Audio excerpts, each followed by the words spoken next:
everyone, welcome our YouTube channel.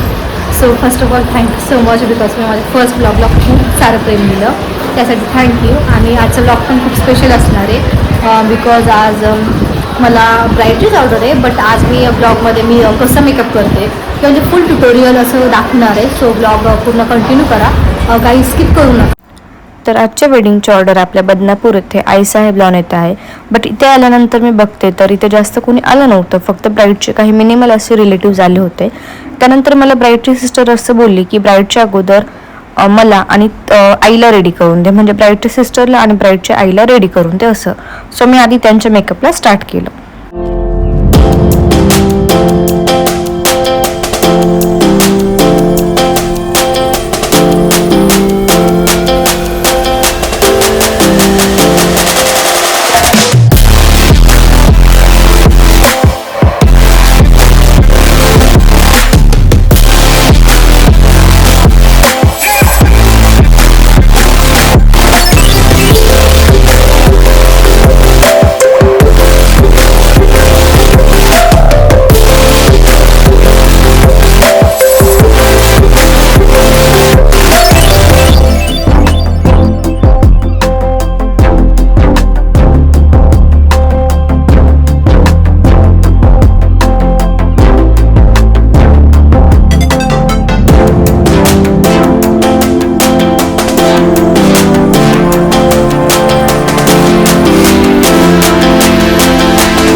तर ही आहे माझी ब्राईड भक्ती.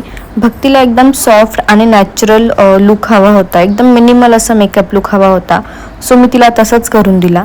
त्यानंतर मी लगेच तिला काही ज्वेलरचे सेट दाखवले, बट तिचं नेक लहान असल्यामुळे तिला कुठला ज्वेलरचा सेट जात नव्हता. त्यामुळे मी लगेच तिला एकदम मिनिमलमध्ये सेट काढून दिले आणि तिला तो आवडला. सो आम्ही तो डन केला. त्यानंतर मी लगेच तिची हेअरस्टाईल करून घेतली. तिने मला एक फोटो दाखवला होता, तिला असं बॅक साईडनं बन वगैरे पाहिजे होता आणि त्याला गजरे पॅक पाहिजे होते. सो मी तिला तशीच हेअरस्टाईल करून दिली. त्यानंतर हा आहे माझ्या ब्राईड भक्तीचा फायनल लुक. बट हिचे अजून खूप सारे फोटोज व्हिडिओ मी नक्की पोस्ट करेल. सो आपल्या यूट्यूब चॅनलला सबस्क्राईब करायला विसरू नका. त्यानंतर इकडे हिचे काही फोटोशूट चालू होते. फोटोग्राफर दादाला असे युनिक काहीतरी फोटो पाहिजे होते, त्यामुळे आम्ही मोबाईलचे टॉर्च लावून वगैरे असं युनिकनेस काहीतरी कॅप्चर करायचं ठरवलं. त्यानंतर लगेच आम्ही तिच्या वेडिंगसाठी तिची एंट्री झाली. तुम्ही बघू शकता किती छान अशी तिची एंट्री इथे झाली आहे. ते किती छान दिसत आहेत आणि किती रॉयल असं लुक त्यांचा दिसून येत आहे. त्यानंतर लगेच आपले महाराष्ट्राचे आराध्य दैवत श्री छत्रपती शिवाजी महाराज यांची इथे आरती करण्यात आली. शिव तुझे नाम है संकटहारी, नीतम विनीतम में शिव वाशी वारी. जय देव जय देव जय शिवराया, आनंद वारी आरती गाया. जय देव जय देव जय शिवराया, आनंद वारी आरती गाया. जय देव जय शिव. आणि मला माहिती सुद्धा नव्हतं की वेडिंगला इतके सारे लोक आले होते. बिकॉज मी ब्लॉग जेव्हा एडिट करते तेव्हा मी बघते सिरियसली इतके सारे लोक आले होते. कारण मी सहसा वेडिंग असं अटेंड नाही करत, म्हणजे ब्राईडचा मेकअप झाला की आम्ही एक तो रूममध्ये बसेल असतो किंवा इकडे फोटोशूट वगैरे काही करत असतो. बट या माझ्या खूप साऱ्या फ्रेंड्स वेडिंगला आल्या होत्या आणि यांनी मला खूप फोर्स केलं की चल जाऊया आपण वेडिंग अटेंड करूया असं. त्यामुळे मी वेडिंग अटेंड केली आणि त्यानंतर फायनली एकदाचं लग्न लागलं म्हणजे झालं. बिकॉज आम्ही खूप टाईमपासून बसलो होतो. ब्राईडचा मेकअप झाल्यानंतरही 1.5-2 तास त्यांना टाईम होता वेडिंगला, बिकॉज काय लवकर असं काय लग्न लागलं नव्हतं. सो तुम्ही बघितलंच ॲक्च्युली किती सारे एक तर सायडर केल्या, परत ब्राईड केली. सो खूप दमल्यासारखं होत होतं. त्यामुळे असं वाटलं होतं की कधी एकदाचं लग्न लागतं असं. बट ठीक आहे, मेकअप आर्टिस्ट ह्या सिच्युएशन समजू शकतो. एव्हरीवन तुम्ही आता बघितलं असेल की आपण सगळे मेकअप केले, म्हणजे आपण एक ब्राईड केली, 3 सायडर केल्या आणि त्याच्यानंतर आता आम्ही इथे सप्तपदीसाठी तिची वाट बघतोय. बिकॉज आपला एक लास्ट लुक राहिला सप्तपदीचा आणि तो सुद्धा आपल्याला करायचा आहे. तर तो झाल्याशिवाय आपल्याला इथनं जाता तर येणार नाहीच आहे. सो तुम्ही ब्लॉग कंटिन्यू करा आणि अजून तुम्हाला कुठल्या प्रकारचे ब्लॉग आवडतील बघायला तेही मला सांगा. आणि सप्तपदीचं सुद्धा मी तुम्हाला यामध्येच कंटिन्यू करूया. सो माझ्यासोबत ब्लॉग कंटिन्यू करा. आणि मला असं वाटतं की लग्न लागल्यानंतर कदाचित ती 2 किंवा 2.5 तासानंतर ती स्टेजच्या खाली आली आणि आता तिचे फोटोशूट चालू होते. इकडे फोटोग्राफर दादा तिचे काही फोटो क्लिक करत होते आणि त्यांच्या मध्ये मी सुद्धा काही व्हिडिओज वगैरे क्लिक करत होते, बिकॉज मला सुद्धा कंटेंट तर हवंच आहे ना. आणि इथे एक असं मुवमेंट झालं होता की ॲक्च्युली किती रॉयल असं लुक दिसत होता. म्हणजे मलाच माझी ब्राईड खूप आवडत होती, कारण असं एकदम रॉयल लुक तिचा दिसत होता. त्यानंतर इथे एक मुवमेंट असा घडला होता की तिची सिस्टरची एक छोटी मुलगी होती आणि ती तिला बोलत होती की माऊ मला मोबाईल दे ना बघायला, माऊ मला दे ना असं. खूप छान होता तो मुवमेंटसुद्धा, म्हणजे खूप हसले सगळे असं. आणि तुम्हाला पण जर अशा मेकअप लुक हवे असेल सो मी स्क्रीनवर कॉन्टॅक्ट नंबर देते आहे, मला नक्की कॉन्टॅक्ट करा. आणि आपल्या ब्रायडल पॅकेजमध्ये मेकअप, हेअरस्टाईल, साडी ड्रॅपिंग आणि परफेक्ट ज्वेलरी याचंसुद्धा कॉम्बिनेशन मी करून देत असते. आणि यानंतर लगेच आम्ही सप्तपदीसाठी स्टार्ट केलं, म्हणजे तिचा फोटोशूट वगैरे झाला आणि आम्ही लगेच सप्तपदीच्या मेकअपला स्टार्ट केलं.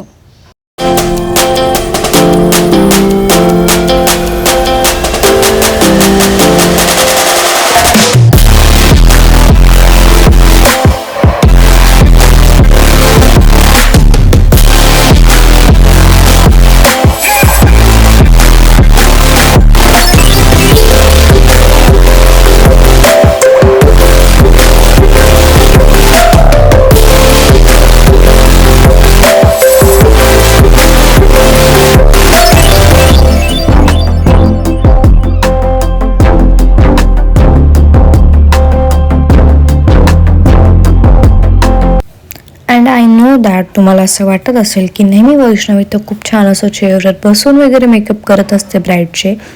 बट यावेळेस असं झालं होतं की सप्तपदीच्या लुकसाठी आम्हाला टाईमच दिला नाही आणि असं निवांत बसून तर काय मेकअप नाही करतात. सो असं स्टँडनं कसं एकदम परफेक्ट असं आपण मेकअप करू शकतो. सो फायनली ही सप्तपदीच्या लुकला किती गोड दिसते ना. मलाच ॲक्च्युली माझी ब्राईड खूप आवडत होती. यानंतर इथे यांची सप्तपदी स्टार्ट झाली आणि मी लगेच माझ्या घराकडे जायला निघाले.